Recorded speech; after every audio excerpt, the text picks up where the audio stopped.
Dear students, good afternoon. Myself, Dr. Ashish Garg, Associate Professor in Chemistry, SET, R.N. Ruia Government College, Ramgarh Shekhawati district Sikar Rajasthan. बच्चों, BSc part second first paper inorganic chemistry में हमने unit start की हुई है chemistry of lanthanides and actinides, right? And this is the last part of these this chapter. बच्चों, मैंने chemistry of lanthanides and chemistry of actinides इन दोनों units के कंप्लीट लेक्चर्स आपके सिलेबस के हिसाब से and I try to cover whole universities of the Rajasthan. Number of universities: Matsya Vishwavidyalaya, Braj Vishwavidyalaya, Rajasthan Vishwavidyalaya, Mohanlal Sukhadia Vishwavidyalaya, Jainarayan Vyas university Jodhpur, Pandit Deendayal Upadhyay university, जिस यूनिवर्सिटी से हम लोग एफिलिएटेड हैं, सीकर झुंझुनू, कोटा यूनिवर्सिटी। तो मैक्सिमम मैंने पार्ट्स कवर करने की कोशिश की है। बच्चों, this is the last topic और मैंने इससे पहले लैंथेनाइट तत्वों के सेपरेशन का रसायन के बारे में हमने अध्ययन किया था और लैंथेनाइट जो एलिमेंट्स थे उनके सेपरेशन में हमने 3 टेक्निक्स को यूज किया था। एक था आयन एक्सचेंज मेथड, आयन विनिमय विधि। सेकंड था सॉल्वेंट एक्सट्रैक्शन, विलायक निष्कर्षण विधि। और तीसरा उसमें हमने यूज किया था गैस क्रोमेटोग्राफी। वैसे अन्य बहुत सारी विधियों का यूज होता है, लेकिन मैंने लैंथेनाइट एलिमेंट्स के पृथक्करण में जो इंपॉर्टेंट मेथड्स हैं, जो आपके सिलेबस के हिसाब से और आपके नॉलेज के हिसाब से जो बेस्ट था, वो मैंने उसमें करने की कोशिश की है। यहां पर हम इस भाग के अंदर 17th पार्ट के अंदर बच्चों एक्टिनाइट एलिमेंट्स के पृथक्करण का रसायन, कि एक्टिनाइट एलिमेंट्स को हम किस प्रकार सेपरेट करते हैं। यहां पर मैं एक बात आपको रिकॉल करा दूं बच्चों कि एक्टिनाइट एलिमेंट्स के 2-3 लेक्चर्स के अंदर मैंने यह बताया है कि एक्टिनाइट एलिमेंट्स प्रकृति में सामान्यतः नहीं पाए जाते और इन तत्वों को हम जो प्रारंभिक एक्टिनाइट तत्व हैं, 2-3 तत्व जो हमें नेचर में मिलते हैं और लैंथेनाइट तत्व हैं, इनके ऊपर भारी न्यूक्लियस का बॉम्बार्डमेंट करके, उनकी बौछार करके इनको हम प्राप्त करते हैं। और भारी उसके अंदर मैंने बताया था आपको कि बीटा किरणें, गामा किरणें या फिर inert gases, xenon, radon, neon and some other, इनका जब हम बॉम्बार्डमेंट करते हैं तो एक्टिनाइट एलिमेंट्स का निर्माण होता है। ये टॉपिक्स जो हैं, ये जो टॉपिक है, मैं सामान्यतः आपको बता दूं, मेरा 30 साल का ये अनुभव है कि बच्चे सामान्यतः लैंथेनाइट, एक्टिनाइट तत्वों के सेपरेशन की केमिस्ट्री को नहीं पढ़ते। ये मेरा एक बड़ा कॉमन तजुर्बा है। बच्चों को कहने पर वो बहुत थोड़ा सा लिमिटेड उसमें पढ़ लेते हैं। मैंने यहां पर लैंथेनाइट एलिमेंट्स के सेपरेशन की टेक्निक्स और उनकी जो केमिस्ट्री है उसको थोड़ा आसान करने की कोशिश की है। यहां पर भी बच्चों मैंने ये जो एक्टिनाइट एलिमेंट्स हैं इनके सेपरेशन की केमिस्ट्री, ये बच्चों मैंने जो लिखा है, दिस मैटर इज सफिशिएंट। आपके 14th क्लास आपकी है, this is the part second, तो इसके लिए ये मैटर पर्याप्त है। बेटा, इसके अंदर जो सबसे इंपॉर्टेंट पार्ट है वो है कि यूरेनियम से नेपच्यूनियम, प्लूटोनियम एंड अमेरिसियम, इनको किस प्रकार से हम सेपरेट करते हैं। होता यह है, जैसा मैंने आपको बताया कि दिस इज द यूरेनियम, और यूरेनियम पर हम क्या करते हैं, गामा किरणों की बौछार करते हैं इसके न्यूक्लियस पर। तो बच्चों इस तरह का यहां पर चेंज होता है एटॉमिक वेट में। उसके बाद यहां पर बच्चों यूरेनियम से uranium is a radio active element, और मैंने लेंथेनाइट्स में बताया था कि एक एलिमेंट लेंथेनाइट्स में अमेरिसियम ही रेडियो एक्टिव एलिमेंट होता है, राइट। यहां पर बच्चों uranium is a radio active element, तो यहां पर इस तरह से यूरेनियम में चेंज होता है, और यूरेनियम में बीटा किरणों का उत्सर्जन, यहां पर बीटा विकिरणों का उत्सर्जन, रेडिएशंस का एक्सक्रीशन होता है, and formation of this neptunium, और नेपच्यूनियम से बीटा रेडिएशंस का उत्सर्जन होकर के प्लूटोनियम।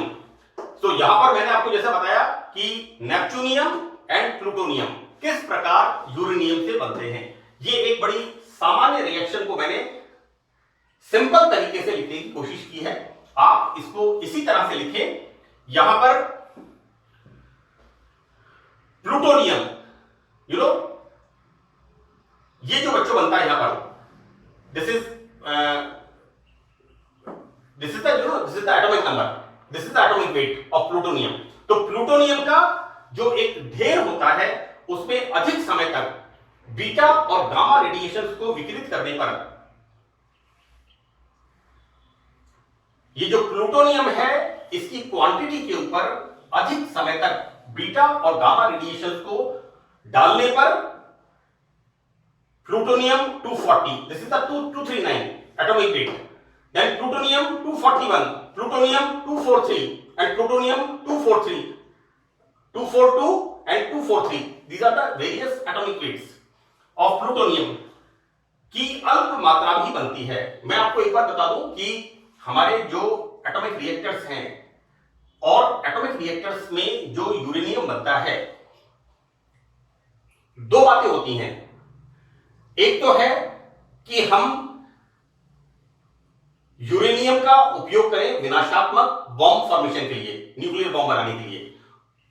मैं आपको बहुत मोटी मोटी बातें यहां बता रहा हूं। और दूसरी चीज क्या है कि इसका हम यूज करें इलेक्ट्रिसिटी के उत्पादन में, यानी इसका हम यूज करें क्रिएशन में, सृजनात्मक, हम अपनी ऊर्जाओं की उसको पूरा करें, जो हमारी ऊर्जा की जरूरतें हैं उसको हम पूरा करें। तो बच्चों यहां पर ये जो मैंने आपको बताया कि यूरेनियम से प्लूटोनियम का फॉर्मेशन, और इस प्लूटोनियम के ढेर के ऊपर, इसकी क्वांटिटी के ऊपर जब हम बीटा और गामा रेडिएशंस को डालते हैं तो यहां पर प्लूटोनियम के अलग अलग मॉलिक्यूलर वेट वाले, परमाणु भार वाले यहां पर ये बनते हैं, और यहां पर इनकी अल्प मात्रा।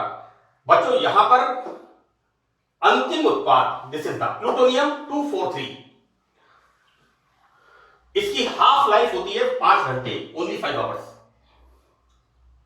यहां पर बच्चों एक ये जो प्लूटोनियम एटॉमिक वेट 243, ये बच्चों एक बीटा विकिरण उत्सर्जक होता है। It's a radio active elements, और इनसे जो विकिरणें निकलती हैं, जो कि हमें बहुत सावधानी रखनी होती है इनके सेपरेशन में और इनको प्रोसेसिंग करने में, राइट। और बेटा यहां पर ये जो अमेरिसियम फॉर्मेशन होता है, सी दिस इज द अमेरिसियम, यानी प्लूटोनियम 243, इससे बनता है अमेरिसियम। जैसा मैंने आपको बताया कि एक्टिनाइड एलिमेंट्स को हम बनाते हैं कुछ रेडियो एक्टिव एलिमेंट्स के न्यूक्लियस के ऊपर भारी कणों की बौछार करके, और भारी कणों में इनर्ट गैसेस भी हैं, बीटा किरणें भी हैं, गामा किरणें भी हैं। इनकी बौछार जब हम रेडियो एक्टिव एलिमेंट के न्यूक्लियस पर करते हैं तो बच्चों एक्टिनाइड एलिमेंट्स का फॉर्मेशन होता है। तो बच्चों यहां पर इस प्लूटोनियम से, जिसका एटॉमिक वेट है 243, इस पर जब हम इसमें जब इससे बीटा विकिरणें उत्सर्जित होती है, और americium, this is the atomic number 95, बच्चों Ag, TH, Pa, U, Np, Pu, Am, हम देखते हैं अमेरिसियम एटॉमिक नंबर 95, इसका फॉर्मेशन यहां पर होता है। हम देखते हैं कि नेपच्यूनियम, प्लूटोनियम एंड अमेरिसियम, तीनों तत्व, राइट, बिल्कुल सही है। एसी एटॉमिक 95, मैं अभी एटॉमिक नंबर चेक कर रहा था इसका, actinium AC TH PA U NP PU M, so this is 89 90 91 92 93 94 95, okay, correct, this is the correct atomic number. Formation of americium, यहां पर नेपच्यूनियम, प्लूटोनियम एंड अमेरिसियम तीनों एलिमेंट्स एक दूसरे से अत्यधिक समानता दर्शाते हैं। यहां पर बच्चों इनका सेपरेशन, क्योंकि इनकी जो प्रॉपर्टीज होती हैं वो इतनी ज्यादा आपस में एक दूसरे के नजदीक होती हैं, इनको सेपरेशन करना, यहां पर ये बहुत अधिक समानता दर्शाते हैं। तो परमाणु क्रमांक बढ़ने पर जैसे जैसे एटॉमिक वेट बढ़ता है बच्चों, 89 एक्टिनियम, थोरियम, प्रोटेक्टेनियम, यूरेनियम, जैसे जैसे एटॉमिक वेट बढ़ता है इनके उच्च ऑक्सीकरण अवस्थाओं का स्थायित्व कम होता जाता है। बच्चों मैंने इलेक्ट्रॉनिक कॉन्फ़िगरेशन में इस बात को बार बार मैंने इस बात पर हाईलाइट किया था कि हल्के एक्टिनाइड तत्व इलेक्ट्रॉनिक विन्यास के अंदर विचलन प्रदर्शित करते हैं। इनका जो इलेक्ट्रॉनिक विन्यास है, हमें प्रोटेक्टेनियम के 2 इलेक्ट्रॉनिक विन्यास देखे हैं कि दोनों ही सही लगते हैं। और ये दोनों ऐसा क्यों होता है? यहां पर बच्चों 5f कक्षकों के स्थानिक विस्तार, स्पेशियल एक्सटेंशन के कारण ऐसा होता है। देखो बेटा, क्या है कि इलेक्ट्रॉनिक कॉन्फ़िगरेशन के बाद एक लेक्चर मेरा इसी चैप्टर में है, oxidation state of actinide elements. और एक्टिनाइड एलिमेंट्स में आपने देखा है कि ये एक्टिनाइड एलिमेंट्स +7 तक ऑक्सीडेशन स्टेट शो करते हैं, राइट। एक मैं आपको एक बात और याद दिला दूं कि ट्रांजिशन एलिमेंट्स में जब मैंने ऑक्सीडेशन स्टेट्स को बताया था तो मैंने ये कहा था कि मैंगनीज के अंदर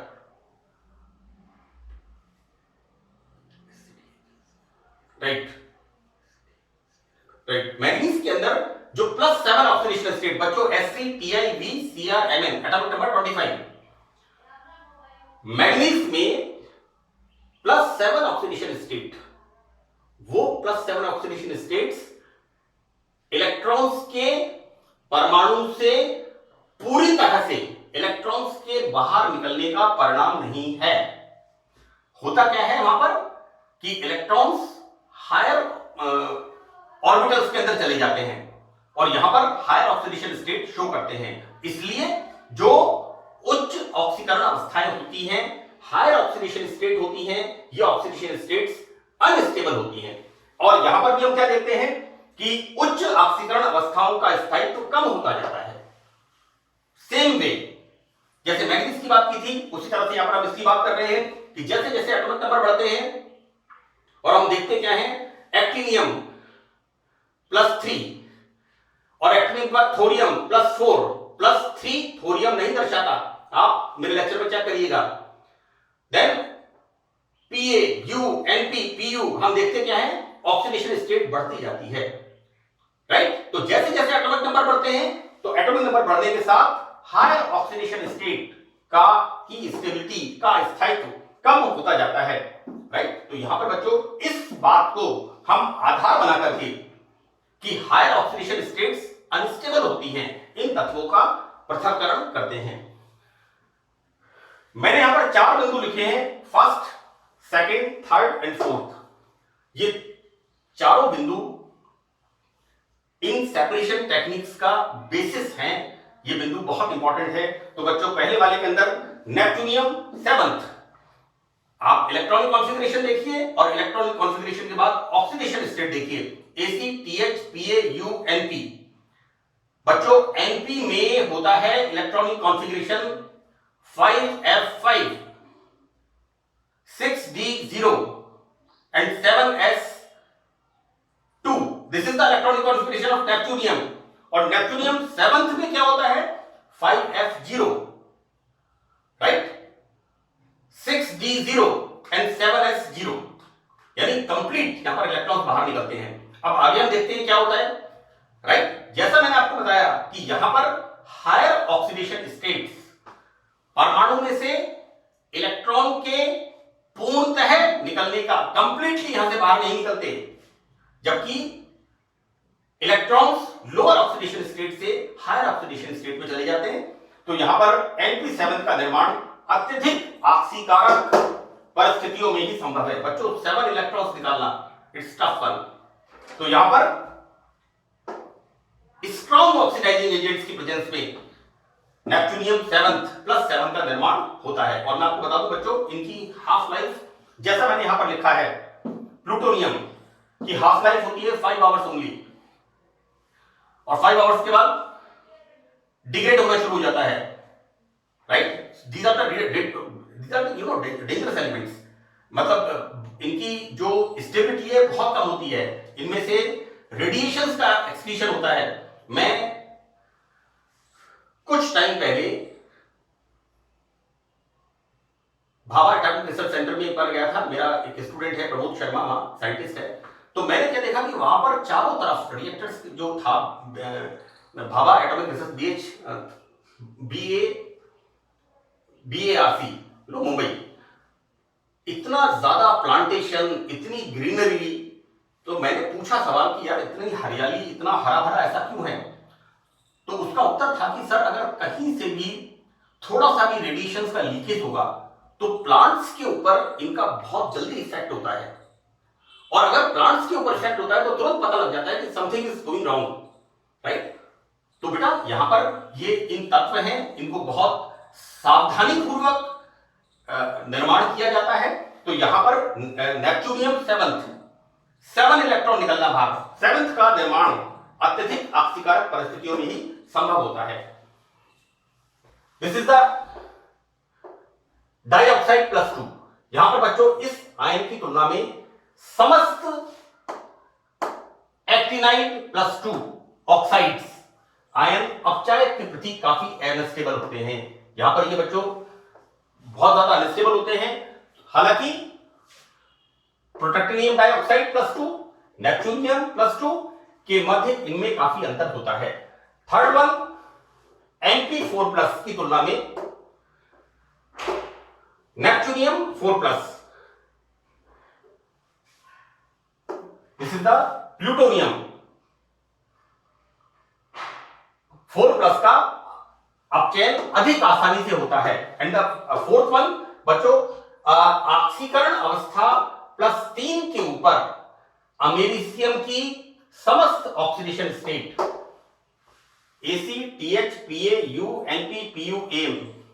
यहां पर बच्चों अमेरिसियम एटॉमिक नंबर हो गया इसका 96, sorry atomic number 95, americium atomic number 95, yes 95।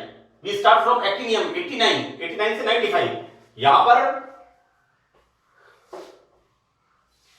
अमेरिसियम में +3 ऑक्सीडेशन स्टेट के बाद ये जो इसकी जितने भी ऑक्सीडेशन स्टेट्स हैं, these are strong reducing agents, right. मैं न्यूक्लियर केमिस्ट्री का बहुत अच्छा, मुझे because this is the part of physics, है ना। Nuclear chemistry, nuclear physics is the इससे कंबाइंड वो है। लेकिन मैंने कोशिश की है कि BSc पार्ट सेकंड में जो ये टॉपिक आपका है एक्टिनाइड एलिमेंट्स के सेपरेशन की केमिस्ट्री, इसको मैं थोड़ा सा कंपाइल करके आपको बता सकूं, जिससे आपको अपने सिलेबस के बारे में, सिलेबस के टॉपिक की जानकारी हो जाए, आपकी परीक्षा की तैयारी हो जाए, और एक जनरल आपको इसका एक आउटलाइंस या आइडिया ये आपको बच्चों क्लियर हो जाए। यहां पर उपरोक्त तथ्यों के आधार पर जो विखंडन उत्पाद बनते हैं बच्चों, इनका हम रेडॉक्स पोटेंशियल अपचयन इसको कहते हैं बच्चों। यहां पर रिडक्शन एंड ऑक्सीडेशन, तो दिस इज द, इसको कहते हैं ऑक्सीकरण अपचयन विभव। रेडॉक्स पोटेंशियल को कंट्रोल करके सॉल्वेंट एक्सट्रैक्शन मेथड से इन आयनों को सेपरेट करते हैं। तो दिस इज द एग्जांपल। बच्चों सॉल्वेंट एक्सट्रैक्शन मेथड मैंने लेंथेनाइड एलिमेंट्स में भी बताया था आपको कि किस तरह से हम दिस इज एनालिटिकल टेक्निक है ना। लेकिन मैं आपको बताऊं कि फॉर द कॉमन कंपाउंड्स ये जो सॉल्वेंट एक्सट्रैक्शन होता है ये सिंपल होता है, लेकिन चूंकि actinide elements radio active elements हैं और इनसे रेडिएशंस का उत्सर्जन होता है, इसलिए यहां पर बहुत कॉम्पिटेंसी और प्रिसाइज बहुत ही ज्यादा प्रिकॉशन यहां पर रखनी होती है। तो बच्चों we use here solvent extraction technique.